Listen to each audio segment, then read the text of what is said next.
Welcome back to another episode of the podcast. Special guest. I feel like I said it every episode though, but I mean it for real this time. I didn't. I meant it the last times too. I'm sorry. Second blood relative on here. Yep. And I got the first one behind the camera. Yep. Bro, what's good? What's up, let them know who you are. Yep. Taqee Karriem. I am the owner and creative director of Asiatic Tribe, and that's about it, man. That's all my life amounts to. No, I'm joking. What made you like? So for y'all who don't know, this is like a fashion icon. Can I say that? I appreciate that. No, real shit. If y'all go on his Instagram, it's like a lot of people doing clothes in the city. This is not a shot. I'm not throwing no shots. But if y'all go on like his Instagram, y'all can see like the work and time he put into his clothes versus other people that slap shit on like Gillard and shit. You know what I'm saying? Yeah. So, what made you like? When did you start? So I officially started my brand in 2017. But like starting clothes, man, I've always been into fashion like ever since I was a child. Right. I never had the resources to like get all the stuff that I wanted, but like I always liked, looking nice and having a certain aesthetic. I would say like I started selling clothes maybe when I was like 13, 14. Okay.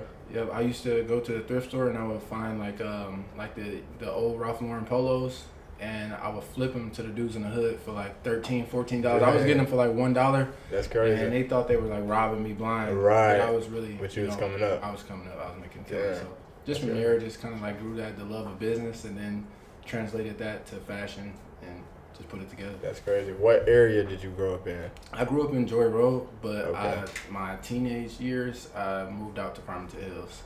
Yep, and I finished high school. I did my last 2 years in Farmington Hills at Harrison High School. Yeah. Okay. Yeah. For sure.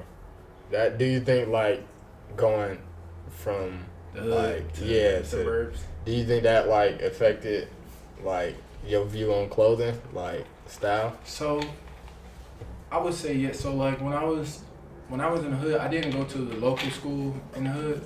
My parents, I went to University Prep, middle school and high school, which was downtown. It was like, it's like a charter school, whatever, waiting list. And so we had like different type of kids at our school. You know what I'm saying? It wasn't like the typical inner city school. Right. So I kind of gravitated towards that crowd that was like into like Big Sean, like into that retro look, the snapbacks, and the graphic tees and different things like that. So I was always like a little bit different when I would come back home in the hood. Like people would be like, "What is he wearing? What is this?" And so when I went to the suburbs, I kind of saw more kids that were like me, but they didn't know what they were doing. Like they didn't really have any story behind why they were dressing like that. They just had money. They just had parents that were just giving them money, so they just went to the mall and bought whatever. You know what I'm saying? So I was always a little bit different when it came to clothes. That's kind of sweet though, having like a different perspective, just like naturally. Yeah. That's pretty dope. Well, so we was just talking like before this shit started. So you used to stay in New York. Yep. So how did that impact?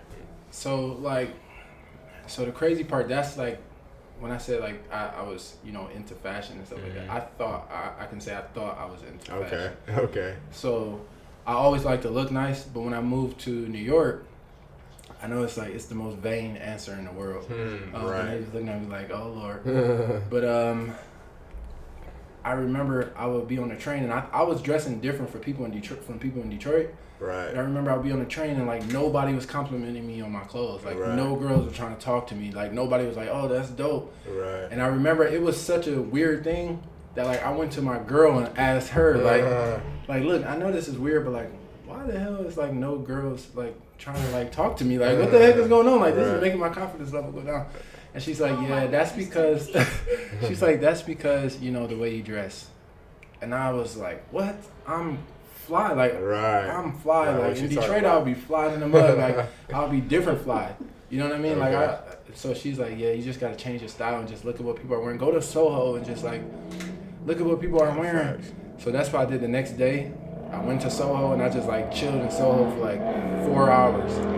And I went to a store, I can't remember which store I went to, and I just bought like 3 different outfits. And I remember I was just like naturally good at like picking up on things quick. Right. And I picked up on it and changed my wardrobe from there and just took it from there. Like ever since then, I've been like on top of the game. And then it went from that to like now I was on top of the people, you know, that I thought were not on top of them, but like, you know what I mean? I get what you're saying. Ahead of the curve. I get what you're saying. You know? That Soho definitely like the part of New York for real. But see, New York is just such a big fucking like melting pot of like everything, like culture. I think LA has it now, man. I think LA took the fashion thing over. I could see that. I could see that because like we were saying before, the camera started rolling.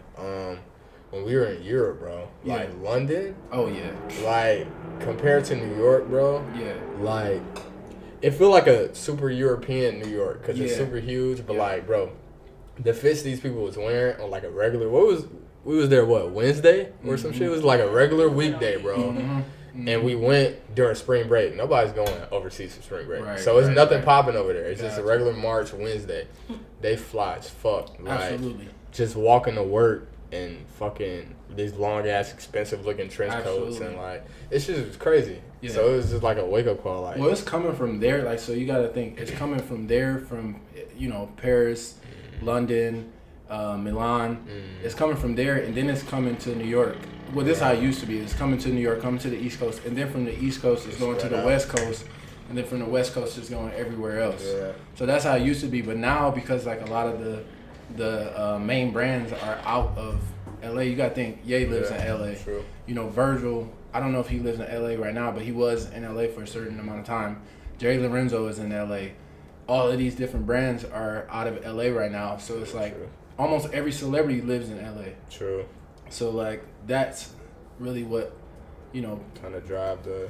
Yeah, New York. I don't know. I was there recently. No shot to New York. This is not like no shade, but I don't know. It seems like a little stagnant. Like, when was you there? What did you do? I was there last year. Was it like before COVID or? Was it before COVID? It was. As we literally went October 2020. Yeah, it was during COVID. No, it was during COVID. It was during because I remember I had to wear a mask. I had to do so much stuff, man.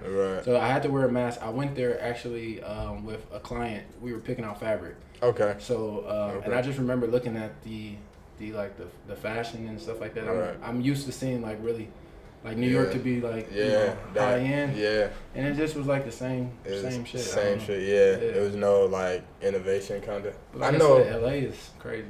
LA is like. Last time I went to LA to really like, cause we had one down Melrose with me and my two friends. Like they got so much like shit that the rest of the country want access to. Exactly. And like New York just seemed like a lot of like high end like. Yeah.